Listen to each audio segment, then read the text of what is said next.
अगर देखा जाए तो हमारे सबसे अगर नजदीक कोई ऑब्जेक्ट ब्रह्मांड में मौजूद हैं तो हमारे पृथ्वी का नेचुरल सैटेलाइट चंद्रमा है। इसलिए नजदीक होने की वजह से वैज्ञानिक जांच करके चांद के बारे में जानना चाहते हैं। भारत ने साल 2009 में चंद्रयान 1 के जरिए चांद की धरती पर जाने के बाद पानी खोज निकाला था। और आपको पता ही होगा कि किसी भी ऑब्जेक्ट पर अगर पानी खोज लिया जाता है तो वैज्ञानिकों के भी दिलचस्पी ऑब्जेक्ट को लेकर बढ़ जाती है। चंद्रयान 1 की सफलता के बाद वैज्ञानिकों ने चंद्रयान 2 को चांद पर ले जाने की प्लानिंग बनाई, लेकिन साल 2019 में इसका लैंडर चांद की जमीन पर नहीं उतर पाया। अब की बार 14 जुलाई 2023 को भारत का चंद्रयान 3 पृथ्वी से निकला था, जिसका मकसद चांद के दक्षिणी ध्रुव वाले इलाके में सॉफ्ट लैंडिंग करके वहां की जांच करना है। लेकिन अब सवाल ये उठता है कि चंद्रयान 3 अब कहां पहुंचा है। उसका रॉकेट तो पहले ही दिन अलग हो गया था, तब यह इतना ज्यादा रफ्तार में कैसे आगे बढ़ रहा है और उसकी स्पीड को इसरो कंट्रोल कैसे कर रहा है। आखिर उसके अंदर कितना फ्यूल है और वह चांद पर कब तक पहुंच जाएगा। चांद पर जाने के बाद भारत के वैज्ञानिकों को क्या भेजने वाला है। तो दोस्तों, इस वीडियो रिपोर्ट में सभी बातों का खुलासा करने वाले हैं और सभी रहस्य का पर्दा उठाने वाले हैं।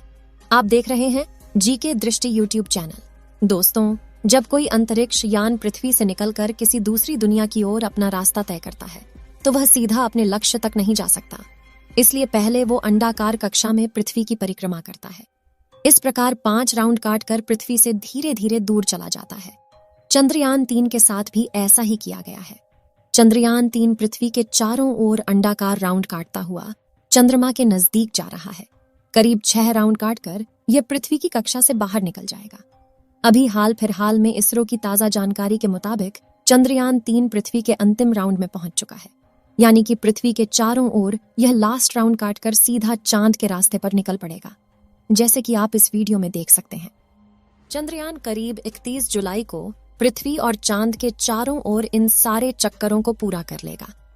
अब आप सोच रहे होंगे कि चंद्रयान 3 को चांद पर भेजने के लिए बनाया गया है, तो फिर इसे पृथ्वी के चारों ओर क्यों घुमाया जा रहा है, सीधे चांद पर क्यों नहीं भेज दिया जा रहा। दोस्तों, इसका सीधा सा जवाब है कि चंद्रयान 3 को पृथ्वी के गुरुत्वाकर्षण बल से निकालना बहुत जरूरी है। इसके लिए इसरो खास तरीके का उपयोग करता है, यानी चंद्रयान 3 का पृथ्वी के चारों ओर परिक्रमा करने का चक्कर धीरे धीरे बढ़ता जाएगा और एक चक्कर ऐसा होगा जिसमें चंद्रयान 3 पृथ्वी से काफी दूर और चंद्रमा के नजदीक होगा। लेकिन दोस्तों, यह काम जितना हमें सरल लग रहा है वह इतना भी आसान नहीं है। इसमें कई सारे भयानक एक्सपीरियंस का सामना करना पड़ता है। इसके लिए थोड़ा और इस मुद्दे को गहराई से जानने की कोशिश करते हैं। आपने पूरी प्रक्रिया तो समझ लिया, लेकिन आप ये सब नहीं जान पाए होंगे कि चंद्रयान 3 तो अभी अंतरिक्ष में है, पर इसरो इसकी कक्षा को बदल लेगा कैसे। चलिए आपको बताते हैं। दरअसल वैज्ञानिकों को इन बातों के बारे में पहले से ही पता होता है, इसलिए इसरो ने चंद्रयान 3 की दिशा और कक्षा बदलने के लिए उसमें थ्रस्ट लगाए थे। इन थ्रस्टों को चालू करके इसरो चंद्रयान 3 की दिशा और गति को नियंत्रित कर सकता है। एक दिन ऐसा होगा जब चंद्रयान 3 पृथ्वी से 1 लाख किलोमीटर दूर चला जाएगा और फिर आपको यह रास्ता दिख रहा है। चंद्रमा और पृथ्वी के बीच के इस रास्ते पर चंद्रयान मुसाफिर चल पड़ेगा। इस रास्ते पर लगभग 5 दिन तक यह यात्रा करके चंद्रमा के नजदीक पहुंचेगा और 5 से 6 अगस्त को हमारा चंद्रयान चांद की कक्षा में प्रवेश करने के लिए तैयार हो जाएगा। यहाँ पर वैज्ञानिक फिर से वही प्रोसेस अपनाएंगे और मॉड्यूल सिस्टम को चालू करके थ्रस्ट के जरिए इसे चांद की दशा में स्थापित कर दिया जाएगा। राउंड के जरिए धीरे धीरे चंद्रमा के नजदीक चला जाएगा।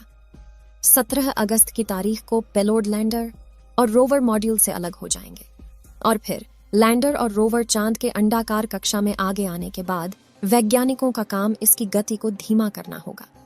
इसके लिए चंद्रयान 3 में लगे हुए थ्रस्ट को इसकी गति के उल्टी दिशा में चलाया जाएगा और 23 अगस्त को वह दिन आएगा जब यह चंद्रयान मुसाफिर चांद की सतह पर सफलतापूर्वक उतर जाएगा। वैज्ञानिकों ने किसी भी समस्या से बचने के लिए कई अलग रास्ते की खोज की है। लैंडर और रोवर को पहले से कहीं ज्यादा मजबूत बनाया गया है, जिसमें चंद्रयान 2 जैसी किसी भी गलती के बारे में बचा जा सके। और तो आपको पता है कि भारत में इससे पहले 2 चंद्रयान चांद पर भेजे जा चुके हैं। यह तीसरा मुसाफिर है। चांद पर ध्रुवीय इलाकों में शोध करने के लिए गया है। लैंडर के अंदर से रोवर निकलकर चांद के उस गड्ढे वाली जमीन के ऊपर चलेगा और वहां से कई बड़े बड़े खुलासे करने वाला है। और पूरी दुनिया की बेस्ट एजेंसियों की नजर है, क्योंकि सभी वैज्ञानिक चांद के क्षेत्र से अनजान हैं। आज से पहले जिस देश ने भी वहां पर जाने की हिम्मत की है, उसका मिशन वहां जाने से पहले फेल हो गया। लेकिन इस बार भारत पूरी तैयारी के साथ चांद पर उतरा है। अब आप सोच रहे होंगे कि इसके अंदर ऐसा कौन सा फ्यूल है जो इसे ब्रह्मांड के अंदर चला रहा है। इस समय चंद्रयान 3 अंतरिक्ष में इस रफ्तार से चल रहा कि अगर उसकी कमान में थोड़ी सी भी गलती हो जाए तो फिर बहुत बड़ी दिक्कत हो सकती है। चंद्रयान 3 14 तारीख को लॉन्च हुआ था। उसके 16 मिनट बाद यह पृथ्वी के कक्षा में पहुंच चुका था। और यह भी आपको पता होगा कि अंतरिक्ष यान को पृथ्वी के वातावरण से बाहर निकलने के लिए 1 सेकंड के अंदर 11 किलोमीटर की स्पीड हासिल करनी होती है। इतनी स्पीड इस रॉकेट में लगे बूस्टर और अलग अलग इंजन हासिल कर लेते हैं। अब आपको बता दें कि रॉकेट में जो फ्यूल था वह क्रायोजेनिक स्टेज से अलग होते ही खत्म हो चुका है। मतलब लॉन्च से केवल 16 मिनट के बाद से ही पूरा का पूरा खेल पूरा हो चुका है। अब चंद्रयान 3 चल किससे रहा है? दोस्तों, इस वक्त चंद्रयान 3 तरह की एनर्जी से चल रहा है। एक तो उसके अंदर फ्यूल भरा हुआ है, दूसरा सोलर एनर्जी और तीसरा बैटरी। फ्यूल की बात करें तो यहाँ पेट्रोल या डीजल का इस्तेमाल नहीं होता। इसमें एविएशन कैरोसिन का इस्तेमाल होता है, जो हवाई जहाज में इस्तेमाल होता है। बल्कि चंद्रयान 3 में भी सैटेलाइट में यूज होने वाला ब्रॉडबैंड हाइड्रोसील होता है। इसको जलाने के लिए नाइट्रोजन ऑक्साइड का इस्तेमाल किया जाता है। और जब पृथ्वी से 1 लाख किलोमीटर दूर चला जाएगा, चांद और पृथ्वी के बीच के सीधे रास्ते पर चलना शुरू कर देगा। और इसी दौरान इसकी स्पीड, जिसे वैज्ञानिक बस्ती के तौर पर जानते हैं, 40,320 किलोमीटर प्रति घंटा से भी ज्यादा होनी चाहिए। क्योंकि धरती की कक्षा से बाहर जाने के लिए यह बेहद जरूरी है। अगर ऐसा नहीं होता तो हमारी धरती चंद्रयान 3 को वापस अपनी ओर खींच लेगी और यह मिशन बर्बाद हो सकता है। चलिए एक बात और जानते हैं। जब इसरो वैज्ञानिक इसके इंजन को फिर से चालू करेंगे तो इसके प्रोपल्शन मॉड्यूल में 2 बड़े इंजन टैंक लगे हुए हैं, जिनको जलाने से ऊर्जा मिल रही है। इसरो के वैज्ञानिक उस दिन का इंतजार कर रहे हैं जिस दिन चंद्रयान 3 और चंद्रमा अंतरिक्ष में एक लाइन में अंदर आ जाएं। एक लाइन में आने के बाद इसे पृथ्वी की कक्षा से निकालकर चांद के रास्ते रवाना कर दिया जाएगा। और फिर 17 अगस्त के आसपास इसरो के वैज्ञानिक कोशिश करेंगे कि चंद्रयान 3 की कक्षा को पकड़ लिया जाए। नहीं तो 40,320 किलोमीटर प्रति घंटे की रफ्तार से चंद्रमा को छोड़कर ये आगे निकल सकता है, यानी उससे भी आगे निकल सकता है। और अगर ऐसा हुआ तो सब कुछ बेकार हो सकता है। इसलिए यहाँ पर कदम कदम पर वैज्ञानिकों को सावधानी रखनी होगी। चांद की कक्षा में डालने के लिए चंद्रयान के प्रोपल्शन मॉड्यूल में लगे छोटे छोटे इंजन की मदद से चंद्रयान के इंटीग्रेटेड मॉड्यूल को पूरी तरह से विपरीत दिशा में घुमाया जाएगा। चांद की कक्षा पकड़ने पर धीरे धीरे यह चांद के नजदीक चला जाएगा। 23 अगस्त का दिन वैज्ञानिक अंदाजा लगा रहे हैं कि यह चांद की धरती पर दक्षिणी ध्रुव में उतर जाएगा, जहां पर आज से पहले कोई नहीं गया है। यहां तक कि बड़ी बड़ी स्पेस एजेंसी के अंतरिक्ष यान भी इस जगह पर आते ही गिर जाते हैं। वहां पर भारत का यह मुसाफिर चंद्रयान उतरने वाला है। चांद का दक्षिणी ध्रुव ऐसा इलाका है जहां पर गड्ढों की भरमार है। कुछ गड्ढे तो सैकड़ों किलोमीटर गहरे और सैकड़ों किलोमीटर चौड़े हैं। चंद्रयान 3 मिशन में दिलचस्पी इसलिए भी बढ़ जाती है क्योंकि आज से पहले वहां पर केवल ऑर्बिटर पर ही जानकारी ली गई है। अभी तक किसी भी रोवर ने वहां से जानकारी नहीं भेजी है, इसलिए अब भारत ने अपना मिशन वहां पर भेजा है।